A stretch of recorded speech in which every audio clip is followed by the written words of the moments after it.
Kur Hajeri e pyeti Ibrahimin a.s. Allahu amaraka bi hadha? O Ibrahim, Allahu t'ju të urdhëroi për këtë gjë? Cila ishte ajo?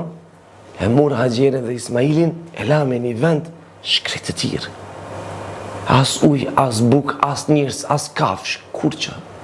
Ha?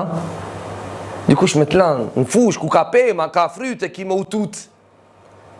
Dhe ki me mëndu qka ki me bota, qka me amaj, s'ke as telefon, as busol, nuk din. Po përsëri keni shpres, do shta do dali ish dikun, kemi zbrit të posh dikun. S'ka, shkretir, sahara.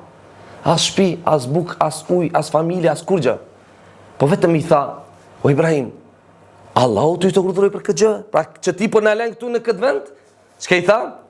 Qale na'am. I tha po.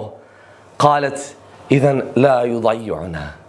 Atëri tha Allahu nuk ka më na haru. Nëse Allahu të urdhëroi të Ibrahim për këtë gjë, nuk na haro Allah. S'ka më na lën. Çka ndodhi?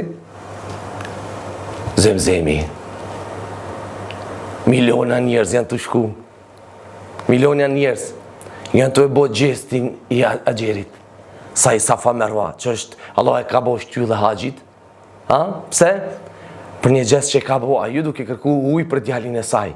Ama bindje e saj në Allahun dhe mendimi i saj i mirë për Allahun, se Allahun nuk ka me na hup. Masi Allahut ka urdhru, kry puna. Nuk kry puna. Që rezultati? A nuk është ky shembulli? Një për shembullve më të fortë dhe që me të vërtet që e qetëson shpirtin zemrën e besimtarit? Çfarë situatë, çfarë gjendje? Sot miliona njerëz po i bëjnë veprimet e Hajerit.